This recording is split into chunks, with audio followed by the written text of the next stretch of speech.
ಹೇಳಿ ಸರ್. ಕಾರ್ಯಕ್ರಮಗಳು ಇವತ್ತು ತುಂಬಾ ಪೂಜೆಗಳು ಇದು ನಮ್ಮ ಆಂಜನೇಯ ಸ್ವಾಮಿ ದೇವಸ್ಥಾನ ಪುರಾತನದ್ದು. ಆಂಜನೇಯ ಸ್ವಾಮಿ ದೇವಸ್ಥಾನ ಪುರಾತನದ್ದು. ಮುಂದ್ಗಡೆದು ಕಾಂಕ್ರೀಟು ಹಾಕ್ಬೇಕು ಅಂತೇಳಿ, ಯಾಕೆಂದ್ರೆ ಫೆಬ್ರವರಿ ತಿಂಗಳಲ್ಲಿ ಯಾವಾಗ್ಲೂ ಕೂಡ 1 ಲಕ್ಷ ಜನ ಮೇಲೆ ಸೇರ್ತಾರೆ ಈ ಆಂಜನೇಯ ಸ್ವಾಮಿ ರಥೋತ್ಸವಕ್ಕೆ. ಅದಕ್ಕೆ ಅದನ್ನ ಕಂಪ್ಲೀಟ್ ಕಿತ್ತಾಕ್ಬಿಟ್ಟು ಹೊಸದಾಗಿ ಕಾಂಕ್ರೀಟ್ ಹಾಕ್ತಕ್ಕಂಥದ್ದು. ಈ ಹರಿಜನ ಕಾಲೋನಿಯಲ್ಲಿ ಯಾವ್ದು 3-4 ರಸ್ತೆಗಳಿತ್ತು ಪೆಂಡಿಂಗು, ಅದೆಲ್ಲ ಕೂಡ ಕಾಂಕ್ರೀಟ್ ಮಾಡ್ತಕ್ಕಂಥದಕ್ಕೆ ಇವತ್ತು ಚಾಲನೆಯನ್ನ ಮಾಡಿದ್ದೇವೆ.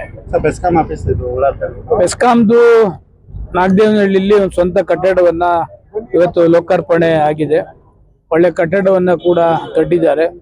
ನಮ್ಮ ಎಕ್ಸಿಕ್ಯೂಟಿವ್ ಇಂಜಿನಿಯರ್ ಶಿವಕುಮಾರ್ ಬಂದಾದ್ಮೇಲೆ ಬಹಳಷ್ಟು ಒಳ್ಳೆ ಕೆಲಸಗಳನ್ನ ಕೂಡ ಮಾಡ್ತಿದ್ದಾರೆ.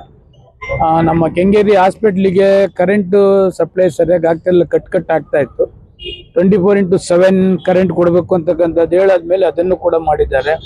ಆಮೇಲೆ ದೇವಸ್ಥಾನಕ್ಕೆ ಕೂಡ ಮಾಡಿದ್ದಾರೆ. ಈಗ ನಮ್ಮ ಡಯಾಲಿಸಿಸ್ ಕೇಂದ್ರ ನಮ್ಮ ಏರ್ವಳ್ಳಿ ವಾರ್ಡ್ನಲ್ಲಿದೆ ಡಯಾಲಿಸಿಸ್ ಕೇಂದ್ರ. ಅವ್ರಿಗೂ ಕರೆಂಟ್ ಅವಾಗ ಹೋದ್ರೆ ತೊಂದರೆ ಆಗ್ತದೆ ಅಂತೇಳಿ 24x7 ಕರೆಂಟ್ ಕೊಡಬೇಕು ಅಂತ ಹೇಳಿದ್ದೀನಿ. ಅದನ್ನು ಕೂಡ ಕೊಡ್ತಾರೆ. ಎಲ್ಲೆಲ್ಲಿ ಕಂಬಗಳಿದ್ದು ಹಾಕಿ ಎಲ್ಲ ಕಡೆ ವ್ಯವಸ್ಥೆ ಒಂದೇ ಒಂದು ಸಣ್ಣ ಕಂಪ್ಲೇಂಟ್ ಇಲ್ದಂಗೆ ಮಾಡ್ಕೊಂಡು ಹೋಗ್ತಿದ್ದಾರೆ ಬೆಸ್ಕಾಂನವರು. ಡಿ ಕೆ ಶಿವಕುಮಾರ್ ಸಿಎಂ ಆಗ್ತಿದ್ದಾರೆ. ಶಿವಕುಮಾರ್ ಅವರು ಸುಮಾರು 8ನೇ ಅಟೆಂಪ್ಟು ಶಾಸಕರಾಗಿ, ಮಂತ್ರಿಯಾಗಿ, ಉಪಮುಖ್ಯಮಂತ್ರಿಯಾಗಿ, ಮುಖ್ಯಮಂತ್ರಿಗಳಾಗಿ. ನಾಳೆ 4 ಗಂಟೆಗೆ ವಿಧಾನಸೌಧದಲ್ಲಿ ಶಾಸಕಾಂಗ ಸಭೆ ಕರೆದಿದ್ದಾರೆ. ನಾಳೆ ಶಾಸಕಾಂಗ ಸಭೆ ಲೀಡರ್ ಆದ್ಮೇಲೆ, ಆಯ್ಕೆ ಆದ್ಮೇಲೆ ಅವರು ಸ್ವಲ್ಪ ಜ್ಯೋತಿಷಿಗಳಿಗಿಂತ ಜಾಸ್ತಿ ಸ್ವಲ್ಪ ಶಾಸ್ತ್ರ, ರಾಹುಕಾಲ, ಗುಳಿಕಾಲ ನೋಡೋದು. ಆಮೇಲೆ ಎಂಟೈರ್ ಸ್ಟೇಟ್ ಅಲ್ಲಿ ಯಾರು ಜ್ಯೋತಿಷ್ಯ ಹೇಳ್ತಾರೆ ಅಂದ್ರೆ ಫಸ್ಟ್ ಶಿವಕುಮಾರ್ ಅವರು ಜ್ಯೋತಿಷ್ಯ ಮನೇಲಿ ಇರ್ತಾರೆ. ಅದರಿಂದ ಅವೆಲ್ಲವನ್ನ ಕೂಡ ನೋಡಿ ಮಾಡಿ ಅಳತೆ ತೂಗಿ ಅವರು ಪ್ರಮಾಣ ವಚನ ಸ್ವೀಕಾರ ಮಾಡ್ತಕ್ಕಂಥದ್ದಕ್ಕೆ ನಾವು ಕೂಡ ಸುಮಾರು 20-22 ವರ್ಷದಿಂದ ಜೊತೆಲಿ ಶಿವಕುಮಾರ್ ಜೊತೆಲಿ ಇದ್ದೇವೆ. ಅವರ ಹೋರಾಟ, ಅವರ ಕಮಿಟ್ಮೆಂಟ್, ಅವರ ಬದ್ಧತೆ ಒಳ್ಳೇದಾಗಿದೆ.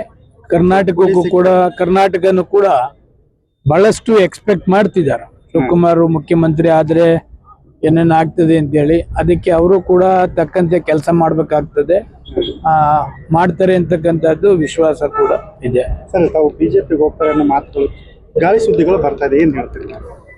ಅಲ್ಲ, ನಾನು ಗೆದ್ದಿರೋದೇ ಬಿಜೆಪಿಯಿಂದ. ಕಾರಣಾಂತರದಿಂದ ನಮ್ಮನ್ನ ಎಕ್ಸ್ಪೆಲ್ ಮಾಡಿದ್ದಾರೆ. ಇನ್ನು ಟೈಮ್ ಇದೆಯಲ್ಲ, 2 ವರ್ಷ ಟೈಮ್ ಇರೋದ್ರಿಂದ ಪೊಲಿಟಿಕಲ್ ಏನೇನ್ ಆಗ್ತದೆ ಮುಂದೆ ಅವೆಲ್ಲ ನೋಡಿ ಆಮೇಲೆ ಡಿಸೈಡ್ ಮಾಡೋಣ. 1 ವರ್ಷ ಇದ್ದಾಗಲೇ ಡಿಸೈಡ್ ಮಾಡೋಣ. ಜೆಸಿಬಿ ಪಕ್ಷಕ್ಕೆ ಹೇಳ್ತಾ ಇದ್ರಿ, ಯಾರು ಮೊನ್ನೆ ಜೆಸಿಬಿ ಪಕ್ಷಕ್ಕೆ ಈಗ ಅವರು ಜೆಸಿಬಿ ಸಪರೇಟ್ ಮಾಡ್ತೀನಿ ಅಂತ ಹೇಳ್ತಿದ್ದಾರೆ. ನೀನು ಸಪರೇಟ್ ಏನಾದ್ರು ಪಾರ್ಟಿ ಮಾಡಿದ್ರೆ ಜೆಸಿಪಿದು, ನಾನು ಇಬ್ರು ಕೂಡ ಕೋ ಪ್ರೆಸಿಡೆಂಟ್ ಆಗಿ ಬರ್ತೀವಪ್ಪ ಅಂತ ತಮಾಷೆಗೆ ಹೇಳಿದ್ದೀನಿ ಅಷ್ಟೇ.